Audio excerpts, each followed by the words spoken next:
Mayday, here. 72, we have smoke in the cabin. Contact, 119.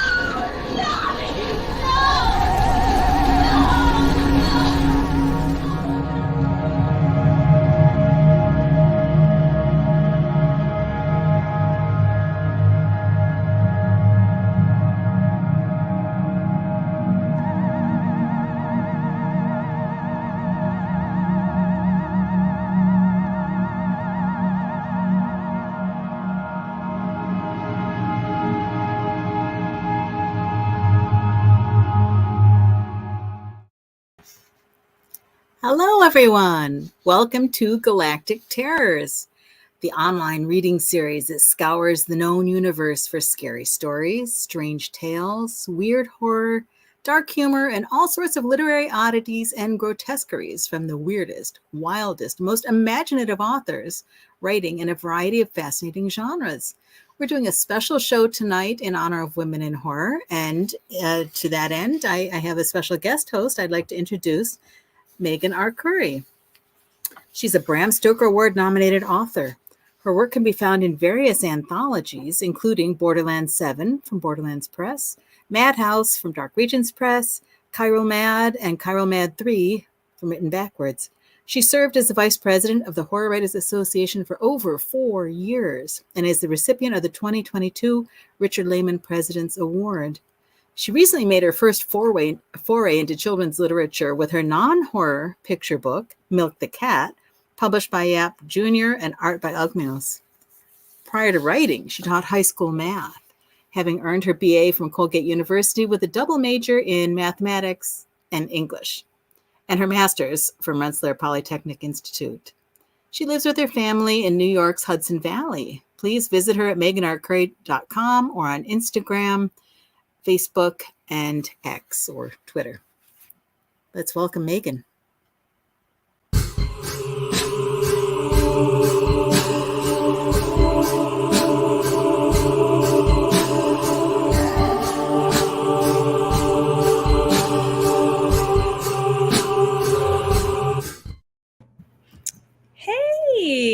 Hey, I'm so glad you're joining.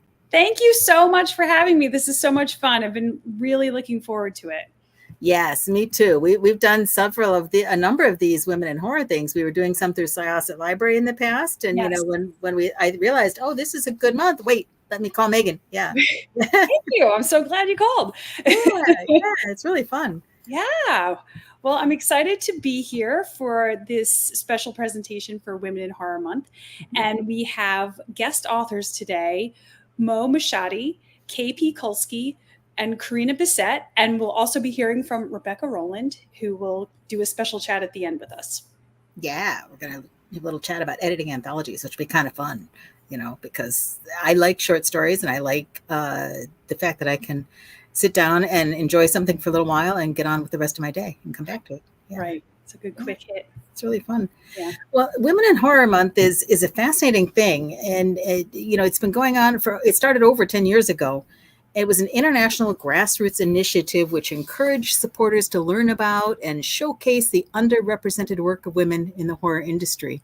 And we know that women work in a variety of categories, not just writing, but there's movies, there's TV, there's screenwriting, there's the filmmaking itself and all the technical stuff that goes in it. And it's really clear that women do a lot in the field. And so the organization was put together to spotlight them all in 1 month. But in 2021, they announced that they'd done a really good job. They didn't really feel the need to do that as in one specific month. And they encourage everybody to do this all year round or pick your own month. So we're going with what HWA does as Women in Horror Month. And many folks might have seen there's a spotlight every day on the horror.org website, right? And there's been a lot of great folks on there. Mm-hmm, absolutely. Yeah. And just a reminder that if you're watching on YouTube, to please be sure to subscribe and click like Yes. Terrors. It's a That great helps. program.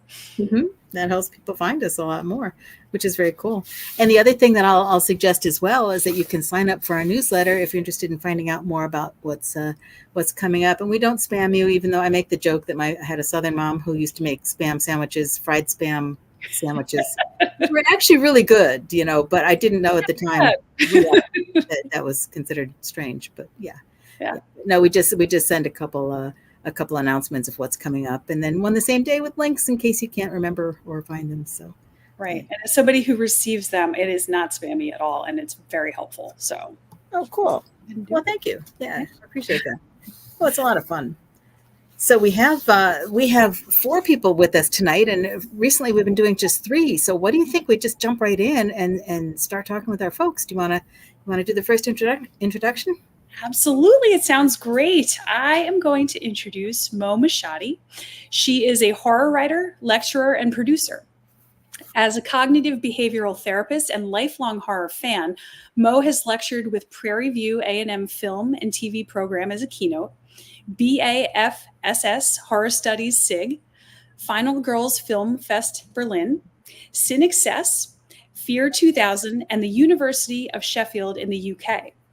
Mo has partnered with horror giant Shudder Channel to co-produce the 13 Minutes of Horror Film Festival 2021 and 2022 with Nyx Horror Collective. Her literary work, Love the Sinner, was published with Bridget's Gate Press in July 2023, and her 2-volume collection, Clairviolence, Tales of Tarot and Torment, Volumes 1 and 2, will be published with Spooky House Press in the spring of 2024. Mo is the creator and editor-in-chief of Night Tide Magazine, a Nyx Horror Collective publication, and you can find more about Mo at momoshaty.com. Please welcome Mo.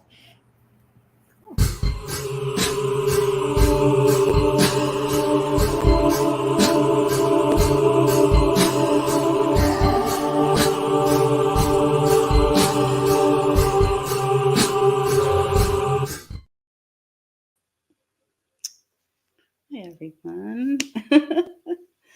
Hello.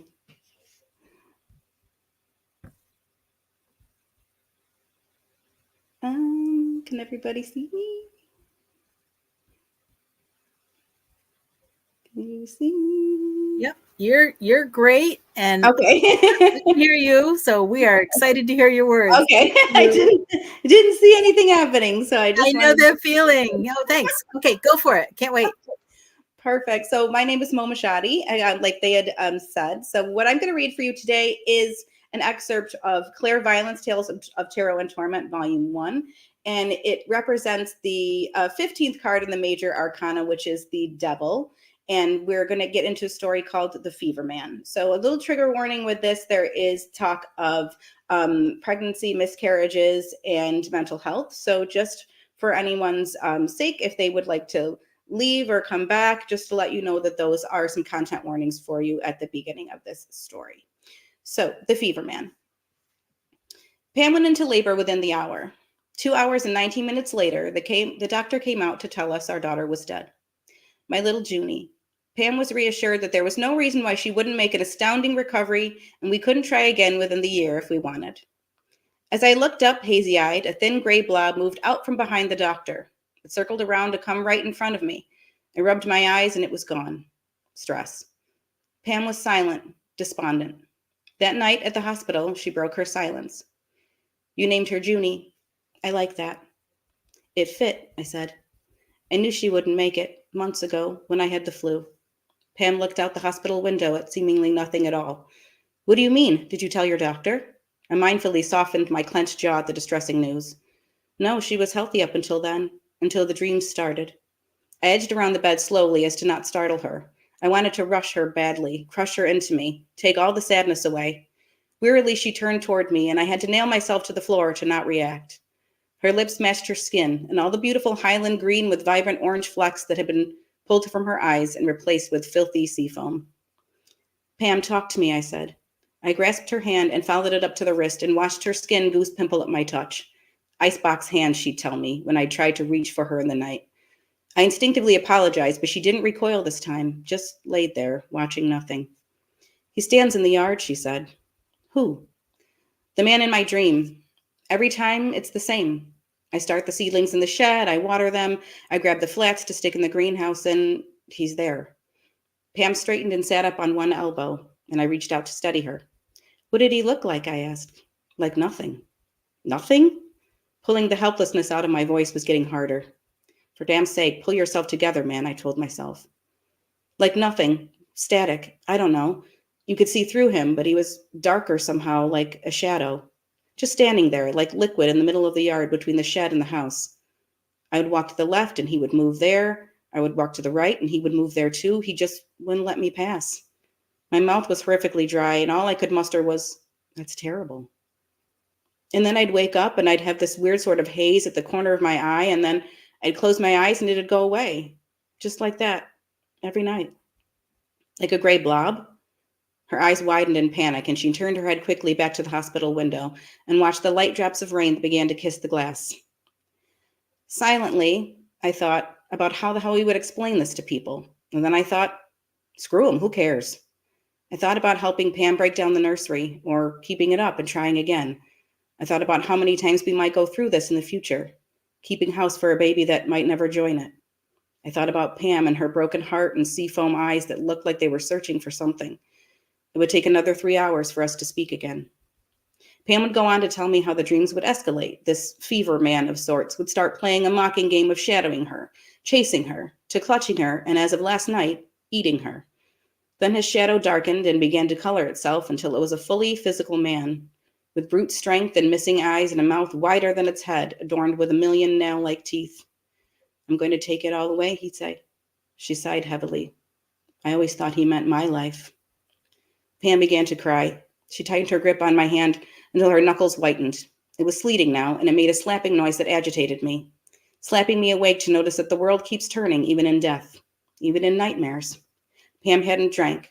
I'd gotten her to eat 2 ice chips, and her temperature was slowly coming down, which relieved her nurse. Her goose pimples had gone away, and I watched her eyes grow heavy and shut and stay that way. I allowed my head to hang just for a bit, and it didn't take long for the sleep to come. 26. The number of words my wife would speak to me in those last days in the hospital. I wondered where her mind went, where it explored as she drifted off in the middle of sentences. Today we would be leaving Valley Oaks Community Hospital's maternity ward. The cordoned-off wing for mothers with extreme cases like preeclampsia or severe gestational diabetes or loss. The rooms were a lovely shade of blue-gray, peaceful. I noticed the room was delicate and quaint, with no sign of a baby animal or suggestion of a child anywhere. No bassinet corner or rattle border on the wall. Nothing to make you remember what you wouldn't be carrying home. Thank Christ I hadn't put the car seat in the Jeep yet. Pam stumbled a bit to get into the wheelchair and indignantly yelled at the attending nurse to get the hell out of the way. The nurse's eyes shot down to the floor in an, it's okay, I get it manner. But how could she? My wife's eyes, once the dreamiest damn shade of green, faded into the scratchy hue of a worn wooden fence, cold, pupils like pin dots. It flashed to me that I was not only leaving without our daughter in tow, but I was leaving behind a large piece of what sprung my partner to life, tangled somewhere in the cheap and cooling sheets of that hospital bed. She was defeated, ashamed, and angry. It would take a good month for Pam's eyes to come around to the green that I knew. Pam and I decided to try once more in the spring, but we did not. The winter drew in fast this year. We'd already been scraping ice off our cars since October, so sitting close together, reading while a fire roared, was our happy place over the months. The snow was beating harder than a whip that day. We'd kept the baby's room the same. The unused baby's first Christmas ornament was tucked neatly in the tissue paper on the right-hand side of the top dresser drawer. The room was a world untouched by prying eyes that gazed at the floor in front of Pam and met with mouths that twisted in a, it's a shame gesture.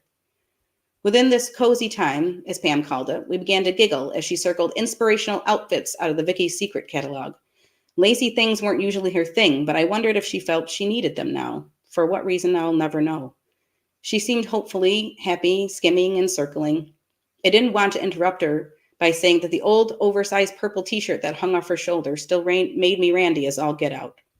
When she had volunteered for Camp Good Days and Special Times, they gave her a 3X volunteer shirt by mistake. She wore it proudly anyway, and God did I love that. But who can say that at a time like this? Oh, babe, just put on the shirt from the dying kids camp. That turns me on. Not hardly. Not ever. A sharp cough broke her laughter. She'd been looking a bit peaked in the last weeks, and she'd mentioned a tickle in her throat and a bit of congestion that came and went every New England winter since she'd been a child. Ethel, she called it, the first flu of the winter. She'd get 2 more before the last frost. This time Ethel sat rumbling in her chest like a thundercloud, and she hacked, turning red and gasping. She flung her legs out of the shared blanket and tried to stand, holding her arms above her head. She gazed at me, eyes wide, the green fading again. I clasped my hands around her waist and looked deep into her eyes. Slow, honey, slow. She gasped, followed by a controlled exhale, and wheezed slightly back in. Good, good. Now try to breathe deeply. Her eyes fell and sunk into her skull, leaving a grayish ring behind. Her cheeks lost the rosy pink that bloomed within them as she cried. I think I better lie down, she wheezed. Yeah, you're not looking too tough, champ. She shot me an annoyed glance, then smiled weakly. As if that was my cue, I picked her up and gently carried her into the bedroom we'd taken on the first floor. Pam couldn't bear being across from the empty nursery, and who could blame her? So I moved everything in the afternoon to the downstairs bedroom while Pam was shopping. Even grabbed that expensive bedding she had her heart set on for months. I could feel her watching me as I lumbered slowly into the bedroom. Pam was a whip of a woman, but leaning over a desk 10 hours a day trying to figure out something worthwhile to write made my spine feel 70 at best. In that blended moment of her gaze meeting my cheek, me stepping over the threshold of the bedroom, and side-glancing her sad, sick face, a moment of terror struck me. Pam's eyes widened more than I'd ever seen them. She stared straight into my office doorway and began to scream. Without as much as a glance in that direction, I began to scream too. My knees almost buckled as Pam thrashed violently. It took all my strength to pull her up from falling clean to the floor. My back pinched. What? I found myself shouting through gritted teeth and felt the guilt wash over me. Do you see it? She panted. See what? My eyes darted around. The office. Look. I stared keenly, squinting my eyes like that could somehow help, having less line of vision. Nothing. I hoisted her higher onto my chest and looked again. Nothing. Until a scant outline of something holding firm within my office, something clear, faint. Then it moved to the right, out of sight, and we both screamed, terrified at what seemed to be the edge of a thick gray blob. I rushed into the bedroom, dropping Pam harder than I wanted to, and she shooed me away, understanding. She pulled her knees to her chest, wheezing, and I darted back into the hallway, square with my office door. Please, Jim, don't. Come back. She coughed loudly, a bark. Jim. You see it in movies, where the world turns out of focus behind the main actor in those tense will they, won't they situations that make you cling to your seat. Will he meet the killer head on? Will he push at the moving curtain, though there's nothing there? Is the killer behind him? I stepped further into the hallway, 4 feet from the door, almost begging it to come back into view. A small whistling noise pinged my ear, slow and rhythmic at first, and then a tea kettle blast all at once. It was Pam, hollering from the bedroom doorway, clinging to the frame. Jim, please, come back. Her face was streaked with tears, and the ruddiness had come back with a vengeance. It's not the best case scenario for pumping the circulation back into a man's ill wife's face, but I'd take it. She was screaming because, unbeknownst to me, I'd ambled into the middle of my office. I ran out, darting my head back in to check out the space, which on deep ocular discovery was empty.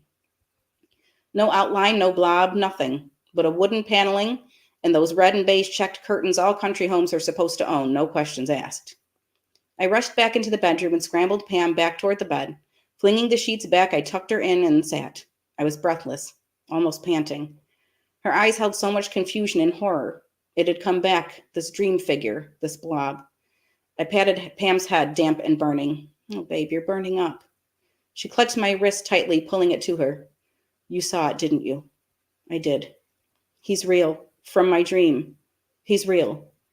I think we might have a ghost, babe. I was as sure of my words as a bumbling American tourist. A ghost? What the hell was I saying?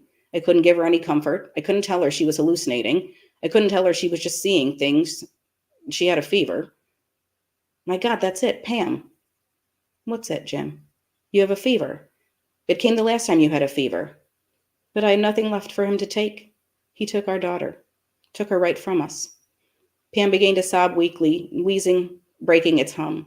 I clutched her tight to me and rocked her. We sat in silence for almost an hour. Pulling back, I pushed the wet hair off her forehead and kissed it, hot still. Make me a coma, one of those Theraflu thingies. Oh, good idea. She looked drowsy and fought it with her flickering eyes. As I headed to the kitchen, I couldn't help but glance in the direction of my office. Nothing. I can't remember how long I'd stared at the home sweet heaven wood-carved lumber piece that hung over the kitchen windows before the whistling jolted me so fast my mouth actually yelped a yar. This time it was only the tea kettle squealing its highest soprano pitch. I dug around the old bread box that houses various medicinal things like aspirin, several bottles of soon expiring vitamins Pam and I always forget to take regularly, unfinished prescriptions, and cold and flu meds. I poured the sickly lime-colored powder into the mug and shot a quick splash of hot water to mix it first. Pam always said if you did it in one shot, it got all grainy and all yuck on the bottom. I listened well. I stirred the rest of the water in the mug and heard a pop that startled me, followed by a long hiss. I crept out of the kitchen into a quiet hallway. Pam had stopped intermittently coughing. I stood in the bedroom door watching her and her low buzz of a snore. Out of the corner of my eye, something in my office doorway moved. I darted left quickly, spilling the piping hot coma all over my hand and dropping the mug in a crash. Damn, I shouted, shaking my left hand viciously, watching the red skin bubble up. I shot over to Pam, still snoring, except the snore had taken on a weird hum. Hum, buzz, buzz, hum, hum, hum, buzz, buzz, hum. Then faster. Hum, buzz, buzz, hum, hum. Faster still. As I listened, I began to realize she was laughing. In her dead sleep, laughing. Her lips curled slowly at the corners, and the noise grew by decibels. The laugh was maniacal, rhythmic. Pam? Baby? I walked backwards slowly, startled as my shoulders hit the opposite wall of the hallway. I let my vision drift back towards the office doorway. The blob had returned and structured itself into the loose shape of a man. Part of me wanted to laugh, as his stance was a bit like Yosemite Sam, all bow-legged and hunched forward at the waist. But any thought of fleeting amusement ceased as I followed the figure upwards and caught its gaping hole of what could only be something of a mouth, congested with thousands of razor-sharp teeth. The din of Pam's laugh took over the room and spilled into the hallway. Her head had turned unnaturally towards me. Her eyes were wide and glassy. The dirty seafoam that had been there is replaced with milky white orbs that seemed too large to fit in the spaces they'd been put. Her mouth hung painfully loose and screamed its humming buzzsaw laughter as her body undulated under the covers. I winced at the pain she must be in this fever dream, this fever man taking over us. I pushed off the wall, my hand stinging wildly from the pain, and stepped toward the bedroom door. Pam! Pam, stop it! A bang filled the house. Most of the wall decor dropped off the living room walls near the office. The bedroom door slammed and the laughing stopped. I reached for the doorknob, but was stopped by the scorching heat of a mouth-shaped hole held by a man who was no longer loose-shaped, but very, very solid, very, very real, and very, very close. My head scorched from left to right. A million prickles of teeth grazed my face like the ping of a hard spring sleet. Something warm and wet trickled down my neck, first in slow, long droplets, then a steady stream. I tried to pull against the teeth, but they only ripped further into my neck. This thing, this man, was swallowing me whole. I wasn't fearful, you see, quite the opposite. More forlorn, but trusting. This monster pulled me further into him, easing me gently down whatever throat he may have, and all I could do was let him take me down, down into the dark black. Thank you. Ooh, my, that was very compelling. Thanks. I think that Fever Man and Ethel were working together in this, Maybe cohorts. It was amazing. It was amazing. Well, thank you for sharing those words. Thank you. Very intense. Yeah, it's an intense story. I love the title of it. That was from Claire Violence. Is that what? This is from Claire Violence. This is my first volume of a 2-volume series. So all of the stories are based on the major arcana from the tarot. So we've got 11 stories in this volume and 11 stories in the next volume.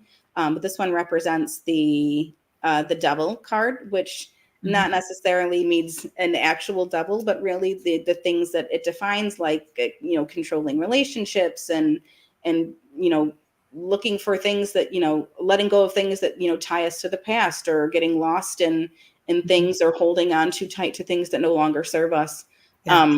I think that this is such a fun story, and I wish I could read the whole thing, because the twist is something. And I'm very excited for Okay. Well, we're all going to have to go find out that what's going on there. That's exciting. Yeah. Yay. It's an interesting thing. It makes me think. Some people talk about grief horror, and yes. That's a very powerful thing. And I myself have written about, I took both of my parents through Alzheimer's, and I talked about that in one story, because it helped me to sort of, rip open the chest and pull the thing out and look at it through the words. And 100%.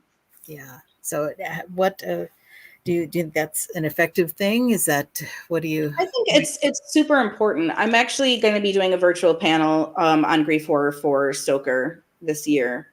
And I lecture as a behavioral therapist. It's one of the big things is really not necessarily becoming a grief counselor, but most of us do. Some of us do. But it's really the catharsis of kind of as an author, kind of writing your way through that. And you did a beautiful, just what you were saying about, pulling it out and looking at it visually, having something tangible to really pull that through is really interesting how we, have that catharsis through art.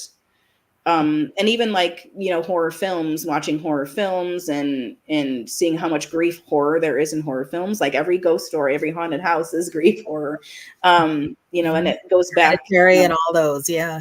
Goes back decades.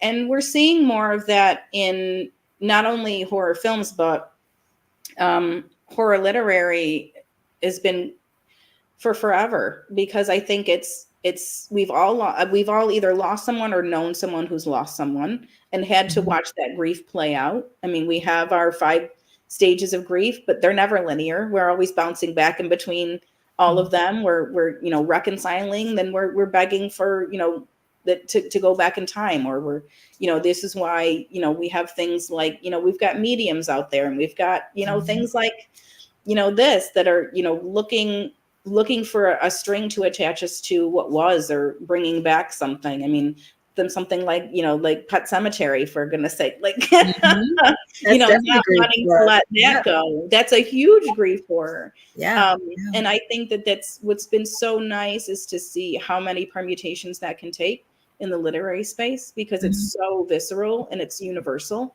And, hopefully, someone will read, the works that I do, and, the myriad of wonderful authors that have done grief horror, working through their own loss. I can only hope that art helps other people, because grief is so individualized. But I feel like there also is someone who's gone through those steps or grieved in the same way you were, and it's very comforting to find that.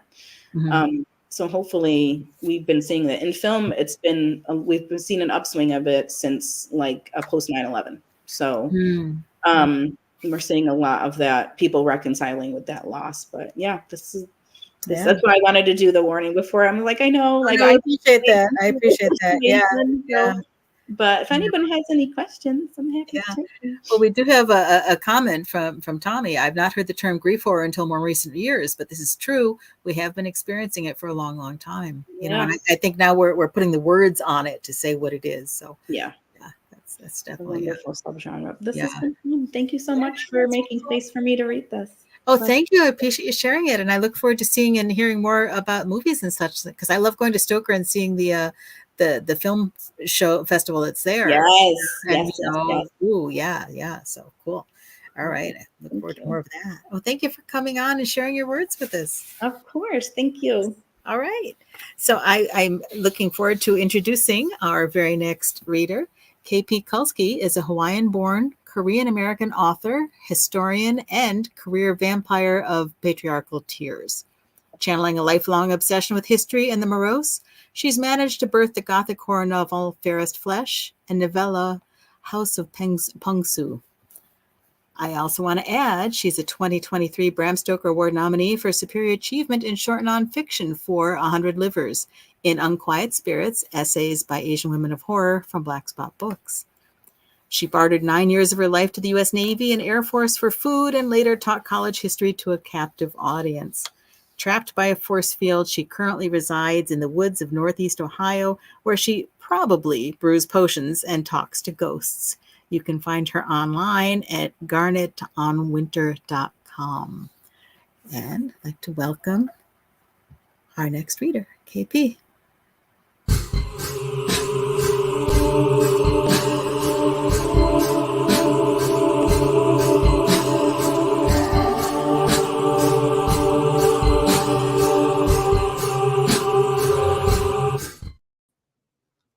Hello. I'm so glad Carol reads my intro.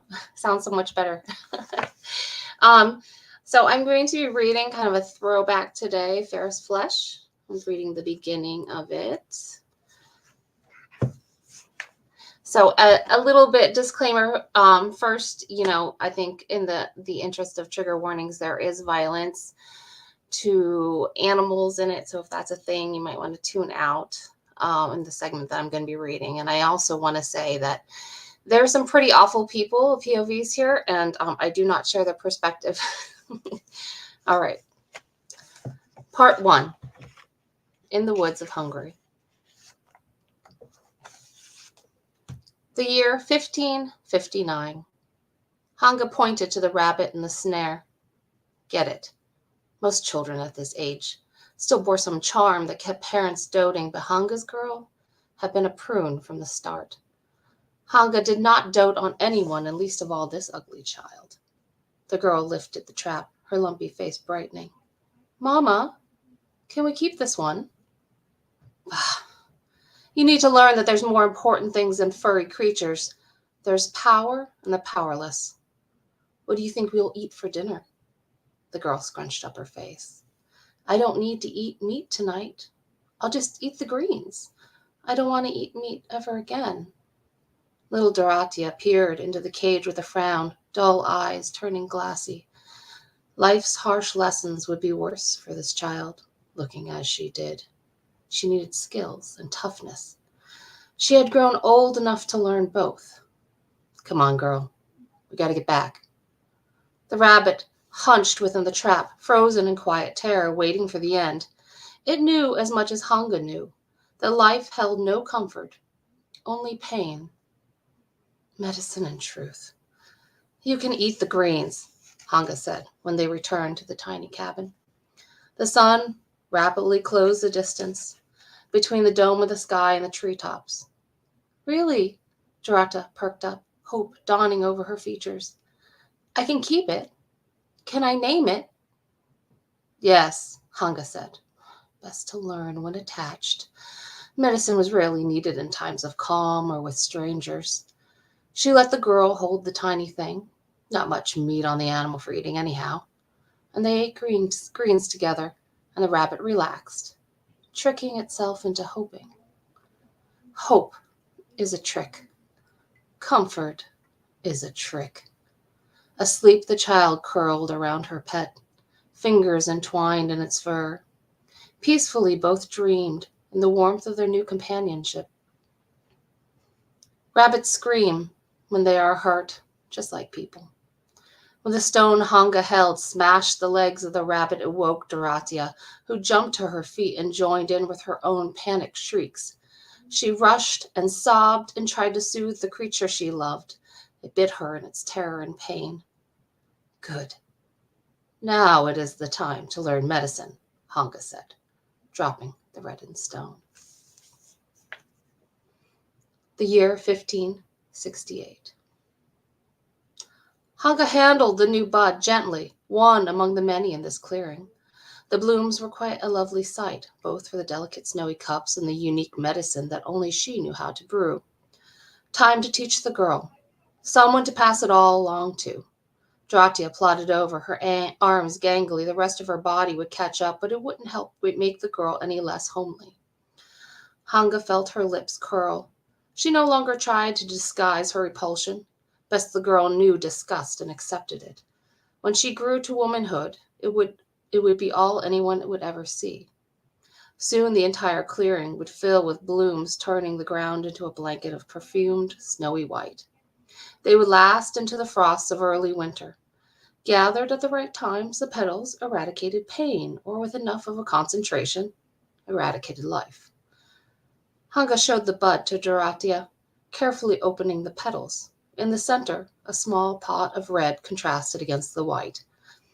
They only grow here, Hanga said. Dorothea's eyes widened with interest. She'd become a good pupil, with a natural gift for brewing and fortune-telling. Corpse poppies are good for pain, Hanga said, and good for killing. Killing? Dorothea echoed. Only when enough is used, Hanga said. Like most poppies, whoever takes drafts of what you brew, they will want more, so you mustn't use it often, unless of course you want them to want more. The girl's face turned furtive. Hanga dipped a finger into the red center. This holds the most potency. Although the petals can be used as a sleep agent, a small amount mixed with nightshade produces an inert effect on the body.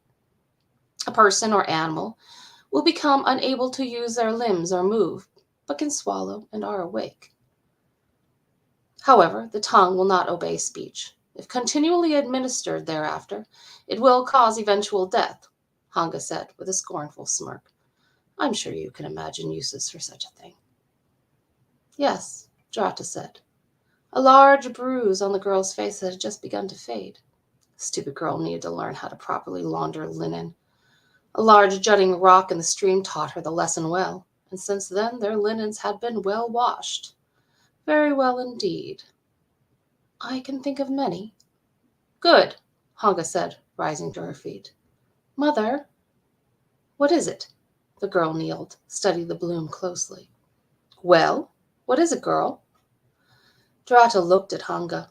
The girl's eyes widened, and she gripped her skirts like a kneading cat. Who is my father? The question shot through Hanga like a blade made of ice. Dark anger followed hotly behind it. She'd lived a lifetime of punishment for that man with this child, his hideous spawn. Your father, Hanga sneered. Your father was the devil himself. She stalked away, and calling out over her shoulder, she finished. This is why you look the way you do. Sin, girl. Sin made flesh. The year 1573.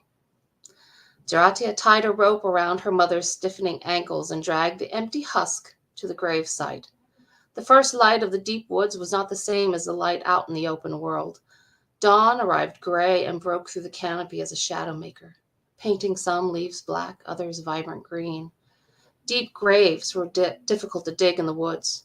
Tree roots knotted underground and resisted intrusion, so best to dig around each root, making underground caves and tunnels. The deceased rarely rested flat, but were forced into unnatural curves, like worms frozen in a moment of movement. If a body could not accommodate the trees, then they were given to flames, cooked and melted so as to keep the wolves at bay. And though the roots were deprived of the entirety of the dead, they took their due in ashes and oozing fat absorbed eagerly by the dirt. The few who lived in the woods, the outcasts, the forgotten, and the unwanted, knew the true trees ruled everything. You aren't going to find happiness out there, Mother had often said, pointing to Doratia's face. Out there they want beauty. You are many things, but you are not beautiful. Mother's cough had been the sound of crisp winter leaves, long dead and curled, rattling and scraping in the wind. When Doratia spooned broth and herbal infusions into the woman's mouth, her tongue laid still, a pale slug bathed in juice marrow and leaves. As the winter turned long, Mother became folds of flesh and jutting bone, her eyes like fixed dark buttons. She talked no more of beauty. Ugly, Doratia, Mother had said. So ugly. She took her last shuddering breath in the early hours of the late winter morning. Doratia held her breath, putting Mother on the ground to watch the dirt fleck and collapse over her unmoving face, producing a feeling of possibility. Above ground, the trees ate air and sunlight, sprouted leaves, fruit and flowers. But underground, the trees ate the dead, sucked at the damp rot of things that have come and gone. Some said that the grave trees gave souls no rest, punishing them to have to twist and bend forever around the shape of suffering. Ugly. Doratia imagined her mother's mouth opening and closing over the word, like chewing a nugget of foul meat. Ugliest I've ever seen. The memory drained, became vacant, that shape or form, a glob of darkness too terrifying to examine closely. Now that the roots had their due, a new awareness overtook her, absent of leaves and dirt, whispering an indescribable vastness. It wouldn't matter that she was ugly. She could bring beauty. Even if she didn't have it, she could. The trees sighed long, lifting their leaves in disagreement. I think I'll stop there for Fairest Flesh. Thank you. That was amazing. Thank you. Yay. So good.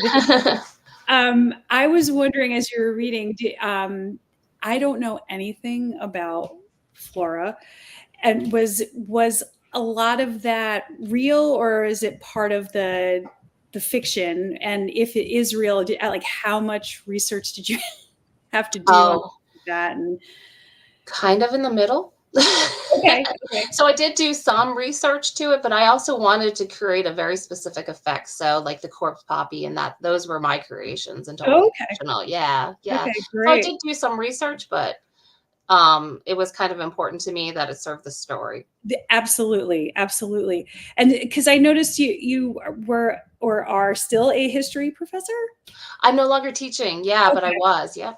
Is that part of like, does that help in your process of writing to kind of have, I don't know what part of history you were studying, but that sort of broad view, and then also the sort of research that comes along with being a professor, does that inform your writing? Yeah, absolutely. I think it's just kind of how my brain is wired. So I find parts of history all the time that are just absolutely, I mean, history is absolutely so horrifying.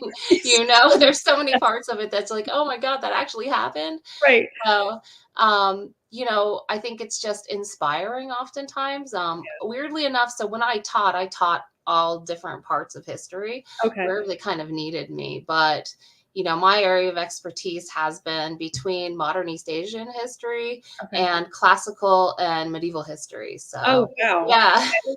Kind of like, yeah. So, I think part of it was, the Bathory story always just intrigued me. And whenever I read about it, I just thought I saw Snow White in there and I was so inspired by that. And then I really wanted to know what is happening because when I found out she had accomplices, I was like, well, what were they doing? What happened to them? What role did they play? So yeah, absolutely fascinating. Excellent.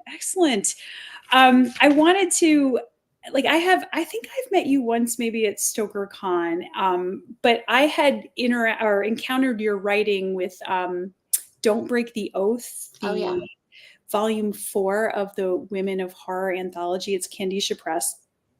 And Jill Girardi and Janine Pipe edited it. And Jill had approached me and she said, I'd love for you to write the intro to the book. And I was totally, thank you. I was totally excited by it. So I got to read the stories before I wrote the intro. And when I finished your story, it was like the needle scratched off the record. And I was like, who is this? This is amazing. Like it was kind of horror the way I love it. I think that's one of the reasons, but it was so lyrical and so beautiful and sad. It was just this beautiful sadness that I think really, and the imagery you used just really was wonderful. And so then I also had the privilege of reading 100 Livers, which Carol had mentioned is nominated for a Bram Stoker Award in short nonfiction. So congratulations on that. And I noticed, a lot of the same kind of language, and even in what you read tonight, which I am looking forward to getting my own copy of and finishing. But, I was just wondering, in terms of your the nonfiction, obviously that is it was deeply personal, and I'm so sorry for what you've been through. I was wondering, though, if like to share as much as you'd like what the process was of writing that story versus maybe fiction, or how it came to be published, or whatever parts of that you want to address. Oh, it's for 100 Livers, you mean? Yes. Yeah. Yeah. Well, that one, I knew when Lee approached me, and hi Lee, about doing an essay for the collection. So I was like, first of all, I knew like absolutely. I was like, I would do that anytime for it. But I think I wasn't the only one. A lot of us had to dig really deep and get really personal. So I think that, I've said before, I think I just did an interview with Candisha Press. And I think, the thing I always feel like I do really well with writing is I write sad really well. And I think part of it is that, it's, you kind of have this well inside of you that you tap into. And for 100 Livers, I knew that I wanted to write something that someone like my daughter, anybody who is of Asian descent, who's feeling difficulty with their identity, I wanted them to be able to read something that might make them feel seen. And the only way I knew to do that was to be as honest and as vulnerable as I possibly could be. So really, in the end, that's kind of what I tapped into. Yeah. But yeah, it was really hard. It was to this day, I have a hard time reading 100 Livers, doing any readings for it. I can only imagine. I mean, is that something that you read ever in public, or is that just kind of? I tried at the last StokerCon in Pittsburgh, and I think I overestimated my ability to do it. And I think I got through a few, maybe a page. Yeah. And I smoothly switched out to something else to I believe, because I couldn't, I knew that I wasn't going to be able to stop, to actually finish it. So, but I knew I wanted to. So I eventually did do it for Opportunities with Angela Yurko Smith's Substack. So I did a reading for that and I recorded it, which was helpful because I could delete stuff and I could get through it when I needed to pause for a second, Absolutely. So, absolutely. Yeah, that must be so hard. But the fiction was beautiful that you read just now. So I imagine that's like a little, easier to get through. But yes. Yeah. But well, thank you so much for sharing with us. And we will, oh, I'm sorry. I guess I should have looked. I'm horrible at this stuff, but it's hard to do both. No. Oh, there is a question from Teal. He said, what drew you to the culture of Hungary and exploring folk medicine / horror? Well, so it's weird. So, I've talked a lot about my Korean heritage, but I'm also Polish.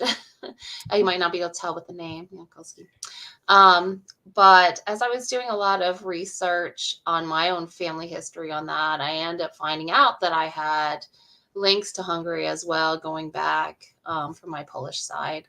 And I was like, oh, wow, I know very little about Hungary. And I ended up doing a whole lot of research, and I luckily had someone that I could talk to, a friend who spent a lot of time with me. We had a lot of discussions about Hungarian culture and food, even translated recipes for me that his mom does. Yeah, it was so sweet.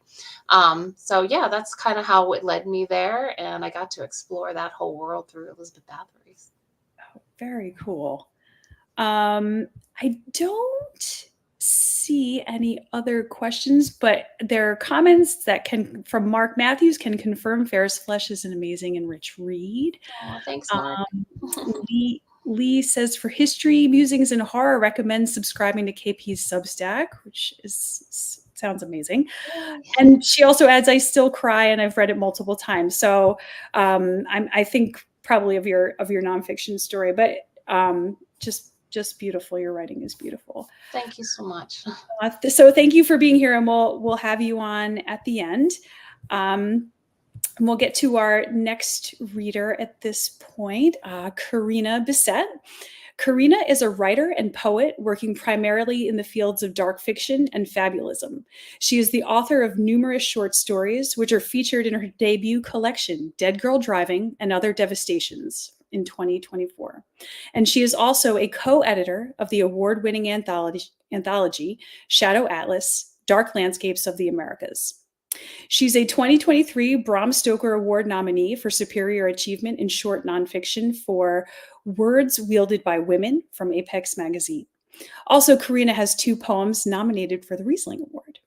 Links to her work can be found at carinabisset.com.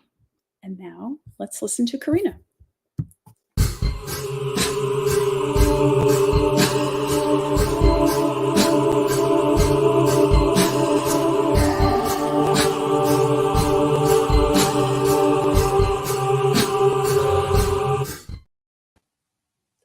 Hello, everyone. I could feel the trenches. I feel like I've been in the trenches. I'm so happy you're here. I wasn't sure what to read tonight. I'm reading from my debut collection, Dead Girl Driving and Other Devastations. I was going to bring some humor in, but I wasn't sure if everybody would like, egg babies. So I'm reading the title story, Dead Girl Driving, since we're doing content warnings. This is a suicide story, and it also has domestic violence in it. So and drug abuse. Yeah, I think that's all. Be forewarned. All right.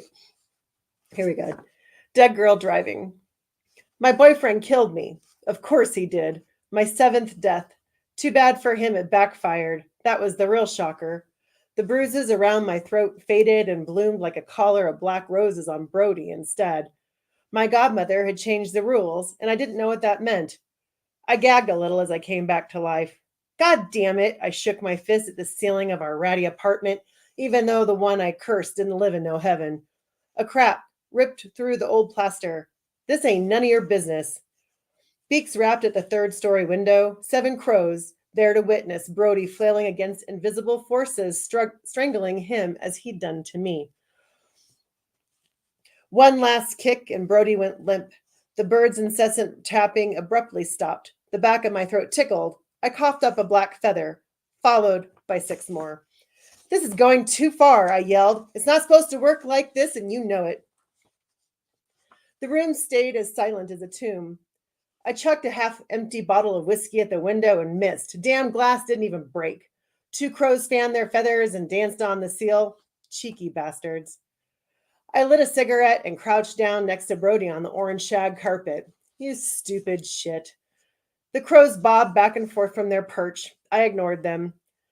7 for a secret never to be told. Brody's blue eyes stayed fixed on the cracked ceiling. Some secret. I took another drag and then stubbed the cig out on the shag. I reckoned it was past time for a road trip. Godmother death, and I had unfinished business. The first time I died, my godmother saved me, easy as snapping her fingers. Not that I asked to be saved any more than I asked to be born. She told me the truth of it on my 7th birthday. I'd stolen one of those packaged cupcakes from the corner store, and I already had a candle, the same one I used for all my birthdays, a big number 1. It still held traces of pink wax, but the color darkened with each use. The other 364 days of the year, I kept it wrapped in a bit of newspaper with my mother's name and a few short lines about her equally short life. I kept it, along with a few other treasured possessions, in a tattered cigar box that might have once belonged to my father. Bastard made it a whole year as a single parent before taking off for a fresh new life. Left me behind. In my dreams, a black-winged angel told me not to worry about that piece of trash. I was better off without him. Maybe she was right. But what kid wants to hear that? I'd been in foster care ever since, never stayed long in one place, so there wasn't much to remember until my 7th birthday, the day she showed up. I'd been placed with the Raffertys, who have more foster kids and common sense, and I'd escaped the noise of the house in the alleyway out back. It was cold, and it was dark in the place where I'd taken refuge. But I struck a pilfered Zippo to life and fired up that birthday candle. Wishes rumbled round and round in the back of my throat. In the end, I settled on a fairy godmother. Nothing like wishing for more wishes, right? I held on to that real tight and blew out the flame flickering in and out of existence. And then she was suddenly there, Godmother Death, dressed in a concert t-shirt, tight jeans, and Doc Martens, the black-winged angel who kept me safe in my dreams. No wishes for me. Oh, no. My godmother set me down with the truth instead. When she'd showed up on the hour of my birth, I'd killed my mother and been dead to boot. Something about me plucked at Death's heartstrings, though, and she did the unthinkable. I started breathing again, just like that. A crow dropped down from the moon and landed on my godmother's shoulder. Godmother Death frowned and unfolded wings of her own. She ruffled her feathers, and the crow took flight once more. Listen to me, girl. Her eyes were black as jet. Stop thinking about that no good father of yours or how bad you think you've got it. There are millions worse off than you. The night warped, folding in on itself as a door to a different dimension opened. One long, lonely road bisected a desolate landscape behind her. Godmother Death rose from the ground. Dust and debris swirled in the alleyway. The candle fell off the cupcake and landed on the cracked asphalt. I gave you a second chance. Concentrate on making a future for yourself, she said. Don't fuck it up. Just what every 7-year-old wants to hear on their birthday. The night swallowed her, and she went back to whatever place she'd come from, a single black feather stuck up straight from the smashed ruins of chocolate cake. Ain't life a bitch? Dragging a body down 3 flights of stairs is no joke. By the time I reached the landing on the 2nd floor, I decided a banged-up body was Elisa Brody's problem, so I kicked him down, 1 step at a time. When we reached the bottom, he looked as battered as I felt. I rolled him over. Jesus, Mary and Joseph, I said when I saw what was left of his face. A leftover curse picked up from one of my fosters, maybe the Raffertys, can't remember. The crows swooped down to check out his flayed cheeks. You leave him be. They circled up a storm, con and clucking about him not being left out as a snack. But I haven't given up yet. It wasn't his fault he loved me too much. He'd never wanted to hurt me, said it would never happen again. He said it more than once. And then he lost control. Stupid prick didn't listen about godmother death. I bet he wished he'd paid more attention. Can't say I didn't warn him. I shook my fist at the circling birds and ran to the carport. Didn't bother much with the fancy car cover. Left it where it lay and backed up to collect Brody. The trunk was full of speakers, tools, and an unused gym bag, so I shoved him in the passenger seat. The crows landed on the flaming firebirds spread across that shiny black hood. Dude loved that car. He'd have killed me all over again if he knew I dared to sit behind the wheel. I adjusted the rearview mirror and grinned a little. I revved the engine. The crows took off in one big tornado of feathers. They left runnels of shit streaked across the windshield. But I countered with a splay of blue mist and a few swipes of the windshield wipers. Godmother Death could express her displeasure all she wanted, but we needed to have another sit down, this time on my terms.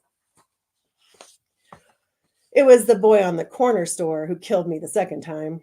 Just a few months after my 13th birthday, he looked like a crow in human form, all swoopy black bangs and a hankering for shiny things. The crow boy spent every day folding paper animals, a whole origami zoo filled with fun. Ice, smack, blow. Dude was diverse. Sometimes, when business was slow, he'd dig out one of those packets and carefully unfold it to dust his nose. 3 stories up in the fire escape of the old brick apartment belonged to me. As the oldest foster kid there, I claimed that square of steel grating as my own. But I didn't end up staying with that family for long. I couldn't resist the promise of a good time, so I made a trade behind the dumpster. Started out fun, but it went sideways fast. I came back. He didn't.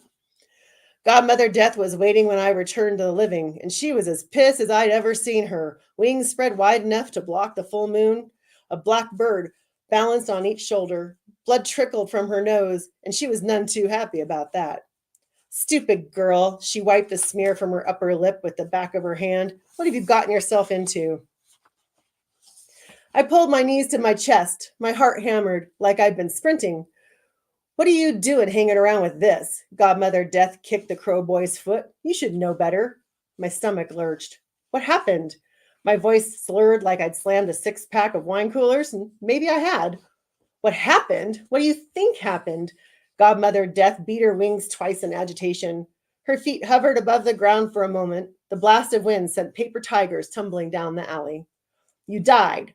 Again. I fought back another wave of nausea. What about him? Same as you, just a few minutes earlier. Respiratory failure. I licked my lips. A trace of bitterness crawled across my tongue. You can bring him back too, right? Godmother Death laughed, a sharp, slicing sound that almost made me wish I was dead again. Don't be ridiculous. That one did it to himself. She made another pass at the blood, still trickling from her nose, wiped her hand on her jeans. But you, well, you're my responsibility. My godmother spent a good hour lecturing me behind that overflowing dumpster in the back alley. Put me in my place. Bad decisions. That talk. Whatever. The whole time I couldn't stop looking at the dead boy slumped against the dirty brick. In the end, I didn't blame him, not really. Accidents happen. I disguised Brody as best I could with a baseball hat and a jacket draped across his chest. The drive-through cashier at the burger joint just nodded as I rattled off the deets while collecting a bag of fries and soda. Drunk boyfriend picked a fight. Got his ass kicked. Sleeping it off. Mostly true. The trip was quiet, other than that. Even so, I paused at the turnoff to the Devil's Highway. I was 99% certain I guessed right, fit with Godmother Death's sense of humor. Damned if she didn't make me cross it back and forth 3 times before the right road finally opened under the Firebird's custom rims. But when she did, the long gray stretch of old asphalt reached out as far as I could see. Every now and then I checked on Brody. He mostly smelled like blood and sweat and piss, but if I breathed deep enough, I could catch the hint of those sweet cigarillos he loved so much. He stared out the window and said nothing. Best date ever. My third death was deliberate. Cut my wrists on my 15th birthday. One of those things, you know? I've been thinking about it for a while. I mean, really, how many times would she bring me back? I was dog-tired, sick of life, sick of guilt, sick of shadows. No one tells you how much it hurts or how long it takes. I even did my research, used a straight razor to cut the veins the long ways. But first I popped pills, a whole bottle of them, washed down with a few swigs of cheap vodka as I filled up the bathtub with hot water. It was my birthday after all. I even dropped in a fizzy bath bomb that smelled like those big white flowers people leave on graves. When the bath salts petered out and the room was good and steamy, I made a quick slash on my left wrist. Hurt like a motherfucker, but I did the right one too, even though the second cut veered off course. A little more haphazard than I imagined, but then again, nothing has ever turned out right for me. I closed my eyes and counted down. 1 for sorrow, 2 for joy. I'm going to stop there. It's the middle of the scene. Sorry. Oh, but everybody's got to read the rest of this. I love this story when I read it. Yeah. Very, very cool. Well, thank you for sharing your words. That's very neat. You're welcome. Thanks. Yeah. Thanks for having me. Yeah. So I think of you as the queen of folk and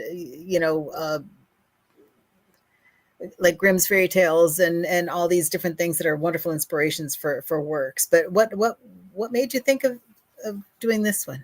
This is one I thought was never going to be published, but I had to write it anyway. This is Godfather Death. It's a Grimm's tale. And I didn't know that one. Okay. Yeah, but I changed it. I wanted a fairy godmother. So I wanted to play with the whole idea of fairy godmothers. Death as an entity. It went through many different iterations. But I really wanted to talk about suicide. After my accident in 2016, I had a really, really hard time. There were some dark spaces there. So I really wanted to write about this because I felt it was important. And the godmother death character ends up taking on all the pain and suffering, right, that the character does to herself. And I just thought that, I don't know, that's something I wanted to explore. And so that's where the story was born. So it does have roots in fairy tales very, very lightly, but that's what it is. It's Godfather Death. Yeah. Yeah. And of course I love the female twist on it. So yeah, no, I highly recommend reading the rest of the story for those who haven't had a chance to do that, because it's just awesome. Just awesome. And Julie Day says some really wonderful things about you in the introduction to this as well. I have to say everything is true. She's not lying. No, she's not lying. That's awesome. Yeah. Now here's a follow-up question though. Was there someone you modeled Godmother Death after in terms of her looks from James Ryan? Actually, I did. Yeah. My friend Gio Clarvell, she's a wonderful writer. She writes weird fiction. I went to Tao's Toolbox with her, and that's what I decided. She's just really tough and beautiful and tough. But I loved her. I loved the way she was always wearing like the jeans and the Doc Martens and the black leather jacket and her attitude. And I'm like, oh yeah, that's so yeah. Gio Clarvell she became my model. That's awesome. Yeah. Kind of smushing a little Maleficent, Yeah, that's true. Yeah, you do get a little image of that at points. Yeah, I love hearing people's reactions to things. Vaughn says, for some reason, I found the bath bomb particularly unsettling. Out of all of this stuff, there's this little bubbly thing. Yeah, I agree.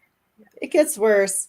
When I did it, I researched the different ways people kill themselves, and there's a website you can find that will show you how painful it is and how successful it is, and then what the damage it does to the body. And so I was ratcheting up. We go further and further and further down that yes path. But, yes, with interesting results. Yeah, that's true. Yeah. I'm just amazed at the concept of making this website also, That's amazing. We have an interesting question from Nick, who says, your essay, Mapping the Collective Body of Frankenstein's Brides. What was the catalyst to write this essay? And second part of the question, what's your favorite female Frankenstein incarnation? Yeah. Thank you, Nicholas. I gave that at SoccerCon a while back, and it's been published twice. So I wanted to write an academic article for my MFA program. I didn't want to do the fiction. I wanted to do nonfiction. And Frankenstein's Bride really bothers me. It's really angry. It makes me really angry. And I like to write about things that make me angry. So if you're not familiar, the original Frankenstein, the monster creature asked Frankenstein to make a mate, and he starts creating this female mate for the monster, his creature. And he's so terrified about the potential bride's reproductive power and the fact that she might not want the creature, but might go off and have sex with real men, like human men, that he doesn't even finish making her. He tears her apart, puts her in a basket, takes her out to sea, and drowns her. And so I thought that character is always stuck in my mind. And I've watched like the iterations, like the bride of Frankenstein, where you have the woman who plays that, Elsa, I can't remember her last name. She gets to hiss, but she doesn't get to talk, and so the bride, even when she's kept alive, she doesn't have a voice. That makes me angry. I get so tired of women not being able to have a voice. And so when I tackled this, I wanted to look, she's really a feminist kind of an icon. Shelley Jackson did a work on her Patchwork Girl that talks about the different body parts of women. But the story that really made me go down the path, the one I really wanted to do, is Damien Angelica Walters' Frankenstein story, which I believe is Sing Me Your Scars. It was in that collection. I'm pretty sure that's the title story. But yeah, I love the idea of all these women being in the same body. And if they had the shared consciousness, what could they do together? Where could they go? So that's where that came from. Or what could they not do? Yeah, that's amazing to think of, what if something left over and mixed with everyone? Yeah, it's amazing. That's a cool idea. Well, I'm also intrigued with the idea of prose and poetry. Could you talk a little bit about that? And how does your brain work when you're approaching one or the other? Do you think differently about the topic, or do you write a particular topic for poetry that you would not do in prose? How do you approach that? Yeah, I see the comment. Yeah, it was also Lancaster. Thank you. Plays Shelley and the bride. So I love poetry so much. I really love poetry. Prose has always been at heart. So prose I write on computer. I can't handwrite prose, and I can only handwrite poetry. So they're different in that process, but they can still take quite a bit of time. My poems usually take me about 8 to 10 hours to write, and I go deep with the symbolism and the imagery and the emotions I want to evoke. But to be honest with you, I do that in my short fiction too. I do the same word lists. I look for the same use of colors or symbolism. It's just in short fiction, you have to stretch it out a little bit. But in poetry, you can like really hit someone over the head. So I've been doing, I'm working on a collection right now. Well, I'm working on 2, but with my own collection, I like to take fairy tales or things about the fairy tales that I feel like could be like a novel, but I don't want to write a short story because they're too big for short stories. So the container of a poem is like the same as a container of a longer work, like a novella or a novel. And short fiction is different, right? But for me, the fiction, the poetry has deeper stuff going on. And so that it's very obvious to me when I start working on something, whether it's going to be a poem or a short story. They're very different in my mind on the message, the emotion I want to get across, and the message I want to get across. More emotions with poetry, more message with fiction. Yeah, I think that's an excellent way to put it. Yeah. A couple of we were talking about grief, horror earlier with prose and such, and I think a couple of the things that I've written that are very personal about my parents with their Alzheimer's have come out as poems. So who knows? That's interesting. They end up taking their own shape. Yeah, that's very cool. Yeah. So how do you decide if you're going to look at a folk tale or something? What is it that you want to pull out of there when you're going to make a story out of it or have a story related to it? When I write fairy tales, folklore, and myth, I tend to mash them together. So I do mashups.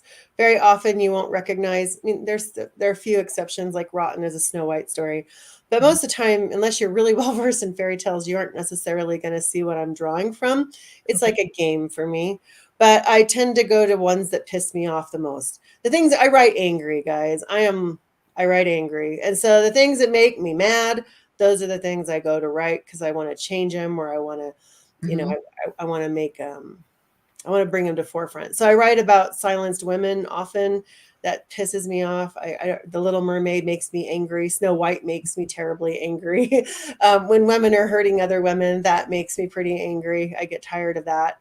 And so I want to change them, right? Instead of like the stepsisters and Cinderella, why do they have to be so cruel to each other? Why do they be such shitheads, right? What would happen if they actually like if you change that relationship and they were friends? What could you do with that, right? Navigating poverty and navigating the single household. So those are the things I look to look at when I'm looking at fairy tales, is what really evokes a strong emotion in me, and then how can I change it to make it better for me. So. Yes, that's cool. And so you're getting the message out there for other people to see and read and understand. And does it also help you inside get some of this anger? Because we all feel this at times, especially recently. I think it helps me process. I mean, I'm tired of killing mothers. I'm done with that. I don't really want to kill any more mothers. But the things I'm working on right now, short fiction wise, well, the novel I'm working on right now is about women's relationships. I'm really tired of women hurting each other. I'm tired of the perpetuation of women are at each other's throats and you got to take someone down for you to go. I'm just sick of it. And so in my novel, that's the big thing. It's like, what would happen if we actually worked together? What could we do? That was also why I went off with the words wielded by women, is I wanted to talk about how women are helping each other and how they're pulling each other across these centuries, that tradition and that history. So that's that. And then my short fiction, I'm looking at things a little further outside of my personal point of view or my personal experiences. I'm really, I'm really interested in the objectification of women. I'm interested in the sex slavery trade, which I don't even understand why that is still happening. I'm really interested in incest. I don't understand why we can't like figure some of these things out. Homelessness. So yeah, I'm expanding into topics that aren't necessarily things I've gone through. I am not a victim of incest. I am not, I've never been trafficked. So they're different outside of that.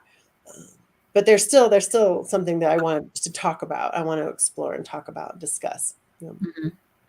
Well, I think it's a perfect focus for Women in Horror Month, to be looking at the ways we can talk about these things. So thank you for sharing your words. And I hope everybody gets to read the rest of that story because I loved it. And thanks so much for coming on. We'll have you come back in just a few minutes and talk a little bit more about what are the things you have coming up. Okay, thank you. So what I'd like to do is introduce our next author, Rebecca Rowland, who is the best-selling editor of 7 horror anthologies, including 2023's American Cannibal. She's a winner of the Godless 666 Horror Fiction Award and an active member of the Horror Writers Association. She's also a 2023 Bram Stoker Award nominee for Superior Achievement in an Anthology for American Cannibal.